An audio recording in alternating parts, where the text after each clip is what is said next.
Hey everybody, so this is the second part of my video for The Last Man. I'm going to give you just a brief overview of Romanticism. If you've taken 2120, the Brit Lit survey, or you've taken some other classes, you may have heard about Romanticism, but if you haven't, here we are. So it's roughly late 1700s through early 1800s. So what we would say the late 18th century through the 19th century. And there's a celebration of, or also sometimes a fear of, an irrational or natural world. It existed, and this is super normal what happens. Basically, anytime you have a dominant cultural movement, which includes literary movements, people get really into it, and then the next generation of people kind of resist it and do something different. So in the case of Romanticism, they're responding, to people like Richardson, to people who were writing really formal neoclassical poetry, etc. And so it's a response to what a lot of the writers felt was overly rational, overly contrived 18th century literature. Um, Early on in the what is called the Romantic period, there was a lot of focus on poetry in particular.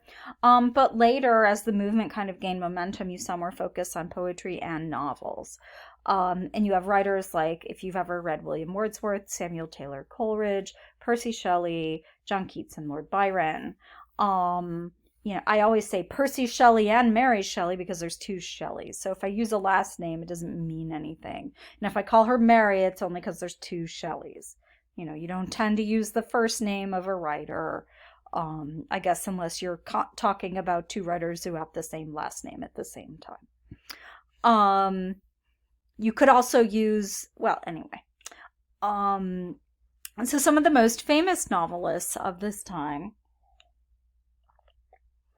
since this is a women and the novel class, are Jane Austen, whom I would encourage you to read if you haven't read her books already, Mary Shelley, and Sir Walter Scott. So Austen, who really kind of descends from Richardson in a lot of ways, there's a lot of focus on virtue and kind of how to navigate your life when you're in really close and closely dictated circumstances. Shelley is also an innovator, and both of them in style, narration, and genre. Mary Shelley's most famous book is Frankenstein, and people talk to her about her as someone who helped to create sci-fi. You have this, reanimated body who kind of takes over the world, but is also, kind of encouraging us to think about the limits of what it means to be human in a big way. She looks at big ideas about humanity in a way that I don't think movie adaptations always give her credit for. And Sir Walter Scott helped innovate in historical fiction. So, that was in the last video. I was talking a little bit about, how historical fiction was one of the kinds of genre fiction that started to show up at this time. And that's one of the most frequently read kinds of book now. A lot of people, I'm guessing, in this class like to read, let's say you enjoy reading books that are written about World War I, but they're written in contemporary language with contemporary ideas. Let's say you like reading books that take place in the 1800s, but they're written with more kind of modern ideas just transposed into the past. That series Outlander, was written in like the late 20th century, but it was about a World War II nurse. And then she traveled to Scotland. So it was like two different kinds of historical narrative. So all kinds of books that people read today and enjoy are linked to the books that we talk about in this class. So let's talk about Mary Shelley. She is a big deal. And So you know how in the female Quixote, Arabella has these extraordinary ideas about what life and drama and other people are like. Mary Shelley kind of lived that. Her parents were major intellectuals, William Godwin and Mary Wollstonecraft. Mary Wollstonecraft, if you have taken any gender studies classes that have a historical approach, you might have heard of her as the author of A Vindication of the Rights of Woman. So her mom was a big deal, and her dad too. We could talk more about him if we have more time.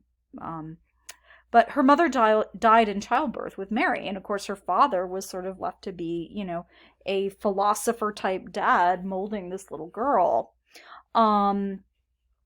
Mary, when she was very young, fell in love with a poet called Percy Shelley when she was 17, and he was married.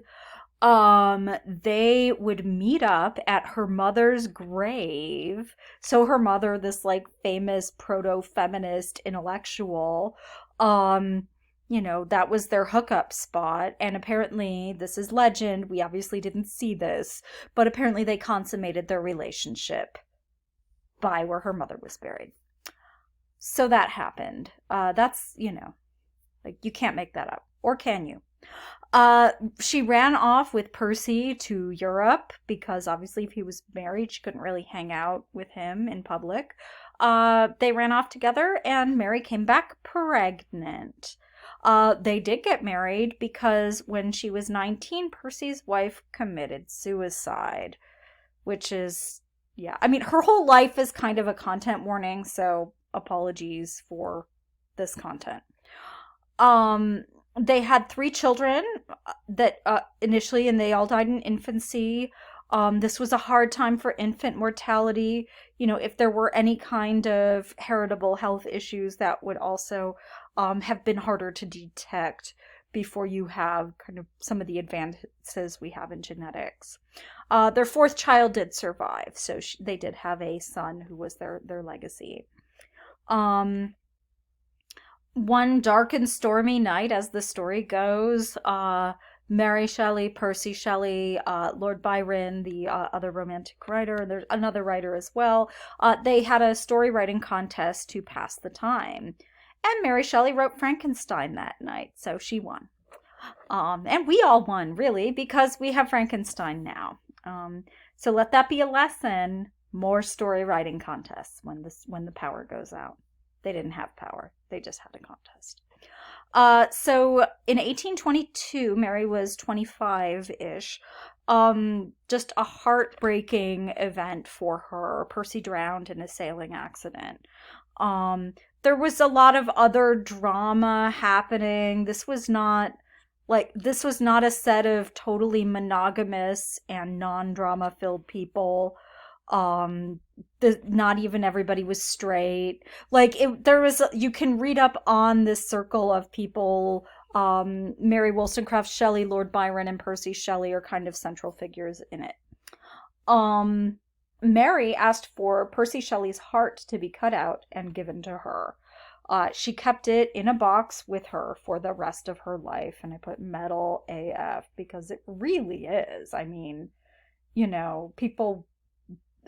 when we start with the relationship at her mother's grave and like stormy castles and Frankenstein and your husband's decayed heart in a box, this explains a lot of her work, I think, too. I mean, this is just a tone that seems normal to her or appropriate. She devoted the remainder of her life following the death of her husband.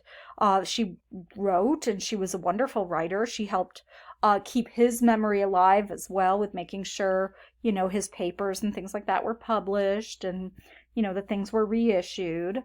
And she was devoted to raising their son. So it was a hard early part to her life, and there was a lot of drama for a lot of her youth. And then it seems like, she was able to settle down and to do some incredible writing like The Last Man. She lived a lot of chaos and disaster and death and tragedy. So the fact that she writes about it is probably not surprising. We don't want to do a straight biographical reading, but I mean, there are drownings in this book, and Shelley was very famous to have drowned. So what I'm assigning you for The Last Man, you're going to read the first 7 chapters, which is about the first 100 pages. It goes up to page 104. Then I'm going to skip 10 chapters just to make sure that you get through the rest of the book.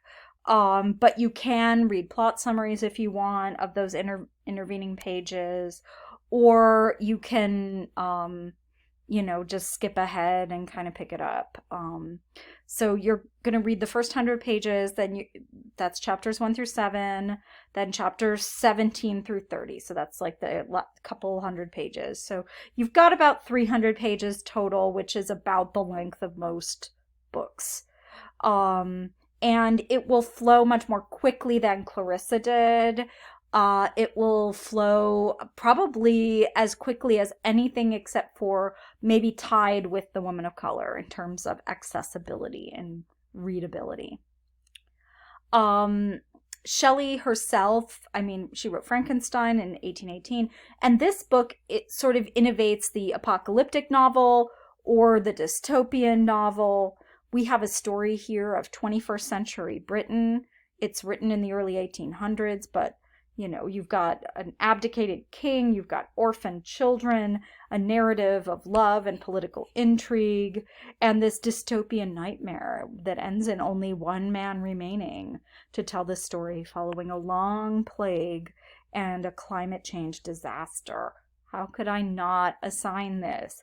It's kind of shocking that 200 years later, here we are.